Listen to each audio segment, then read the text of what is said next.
Welcome back. So we're almost there. This is our fourth part. So we're going to see climbing here in Tina Turner. It's getting better, I promise. How do you feel about men today? Did your experience with Ike embitter you? It's very hard to say what I think about guys. I'm not biased about men, and I'm looking for a great relationship when it comes, but I'm not foolish enough to jump onto every Tom, Dick, and Harry simply because I don't now have a man in my life. All men are not violent. All men don't fight. The point is, you've got to find your equal. Agree with her there. Still, your life has, in the last few years, appeared to the public at least to be free of any serious relationship.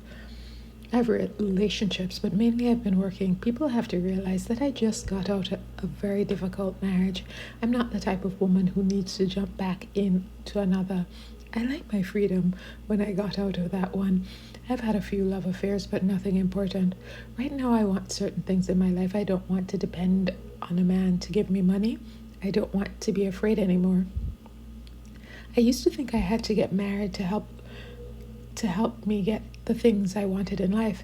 When I realized I could get those things for myself by myself, I began to like the feeling. I feel if I can secure myself, I wouldn't have to depend on a man.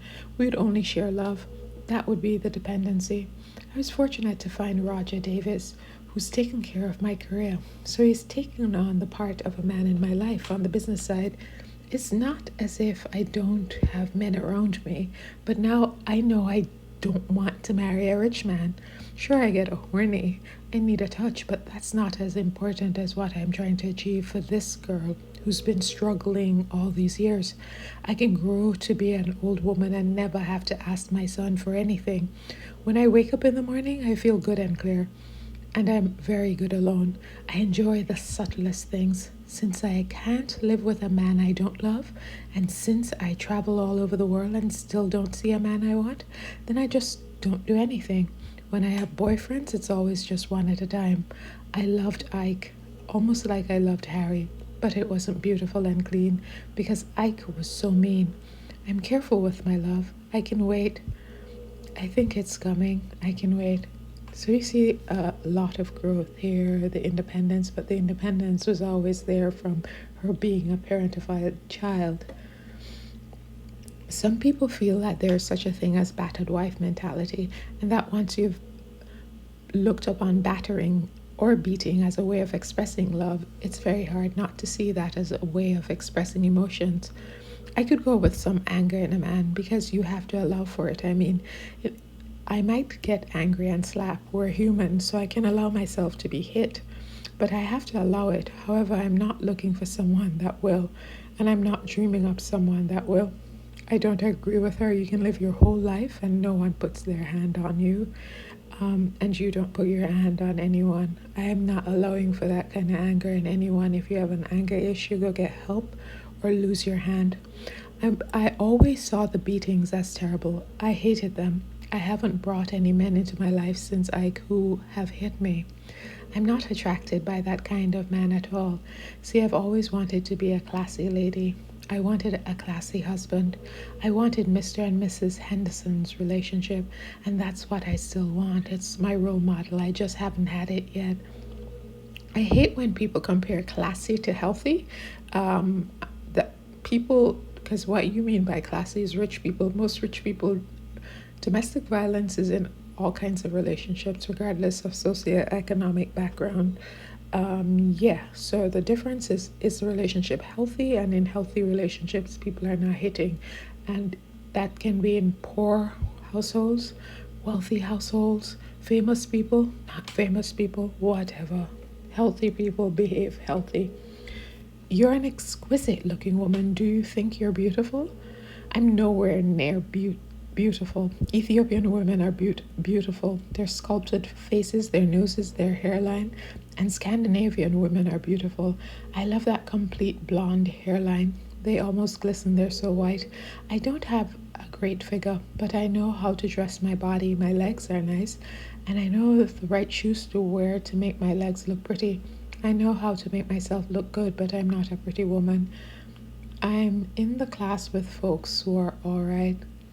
I don't know what to say about this because we're looking at her and she looks great, but It's this comparison with other people. Like, look at yourself and see what's beautiful about you. Like these aesthetics, Ethiopian women who sculpted face might look near white. So I think it's the same internalized racism in a different way. You do not understand that a lot of men might be put off or intimidated by Tina Turner they see on stage. That sexy, smoldering, leather clad woman in net stockings and miniskirts. That's so funny because everything I've done for my act has really been so practical. I started wearing net stockings because the other stockings ran. I didn't stop to think whether guys would like them or not. I don't feel that I dress for men. The short dresses work for me on stage because I've got a short torso and because there's a lot of dancing and sweating. My legs are nice, but you see so much of them because my body is short. It's not as if I put them up there on display because I'm trying to advertise. I never advertise myself for men. I always work for the women because if you've got the girls on your side, you've got the guys. Black women can easily become jealous, and I didn't want them to dislike me on stage. So I started working to them years ago. I knew I had this image of being sexy. I didn't want the guys to think that I was performing for them, so I looked at the women because I felt less embarrassed. A woman knows I'm having fun and not trying to catch a guy. I'm there for performance. The leather came because I was looking for a material that didn't show perspiration. I get drenched on stage. If I wore regular jeans, the perspiration would show. Dirt doesn't show on leather, and it's good for traveling. It doesn't wrinkle, and it's durable. When I wore it, I didn't think people were going to think I was tough or hot. I understand most of us wear clothing for most women, unlike what men think, wear it for ourselves. Maybe more for women and practicality, but it's also this denial. At some point, Tina Turner must know that she's sensual and appealing to people, but let's go on. Also on stage, you never see me grouch. I smile. My songs are a little bit of everybody's lives who are watching me. You gotta sing what they can relate to. And there are more raunchy people out there. The world's not perfect. And all of that is in my performance. I play with it. That's why I prefer acting to singing, because with acting, you're forgiven for playing a certain role. When you play that same role every night, people think that you're it. They don't think you're acting. That's the scar of what I've given myself with my career, and I've accepted that. I don't hate myself anymore. I used to hate my work, hated the sexy image, hated those pictures of me on stage, hated the big raunchy person on stage. I'm acting the whole time I'm there. As soon as I get off those songs, I'm Tina again. And this kind of dichotomy, like not a sensual woman trying to be Tina, like sensuality is a part of humanity. Still, you can see why performances like your Live Aid duet with Mick Jagger might lead people to think otherwise of you. Just for the record, when Mick pulled off your skirt, were you expecting that? I heard that you weren't. Do you want to know the truth? I don't think Mick would pull off a woman's skirt, and he certainly wouldn't have pulled off mine unless we talked about it before. Mick said, I'm going to change my clothes. So I said, if you're going to change clothes, you might as well take off my skirt. It was just in the spirit of the moment we were created. I was covered and he knew I was covered. Mick is just naughty, you know. The first time I ever went on stage with him, he tried to nudge the microphone into my crotch. He's like a bad boy in school. That's why the Stones are like boys to me, because I raise sons. When you raise sons, you know how they play. With Mick, you always have to be on guard, because you never know what he's going to do. But Mick is like a brother. It wasn't as if some guy pulled off my skirt. It was like this boy I knew did it. You have two boys, one named Craig by Raymond, and one named Ronnie by Ike. And you essentially raised two of Ike's sons, Michael and Ike Jr. Are you close to them? My kids and I are almost like brothers and sisters, except they respect me as a mother. I love them in a strange kind of way. I'm not mushy with it. I don't need them right there every minute. I'm not a mother hen with them. I'm there for them. They can always get to me, but I can't be surrounded by my family or anyone much. I'm a loner. When I speak to my kids, I demand certain kinds of manners. My kids don't walk off when I speak to them. They don't talk back to me. I don't allow it. I told them what I'm going to do is take care of them.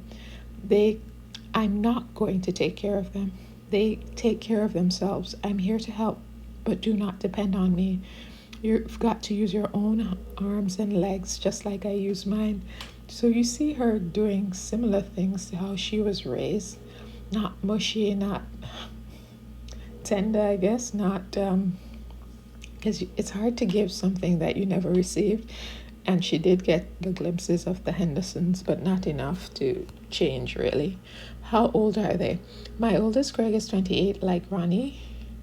Will be 26 this month. Craig works for Triad as an assistant booking agent. He's been trained for black music. He's very happy about that. Ronnie, my youngest son, lived with his father and they didn't get on.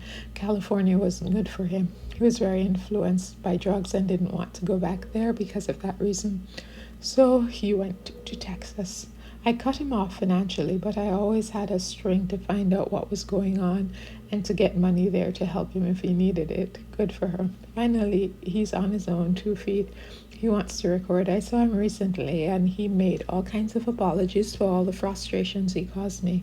He wanted his mother back. I said, then you have earned it. And he has. After 6 months later, I furnished his house and equipped him with what he needed. She said, then you have to earn it. Like, that's another thing. Do you earn affection from a parent, or is it an unconditional gift? Like, so it's still there, but she's getting better. Are you surprised by the way your life turned out? No, I'm not surprised, because I've always wanted this.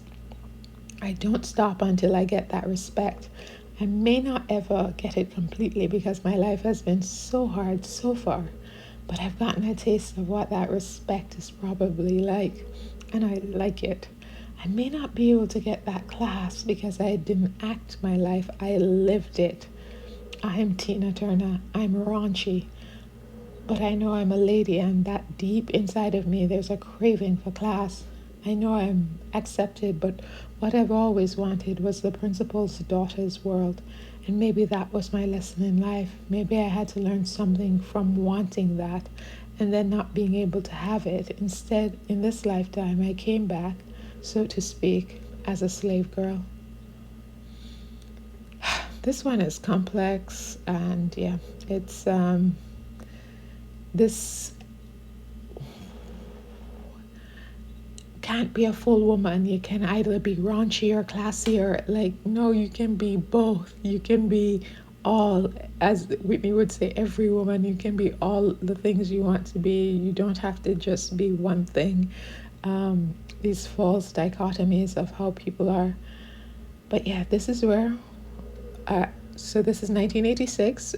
On the last episode of this, we're going to jump to 2023, and you'll see that she got everything she wanted. Thank you so much for listening.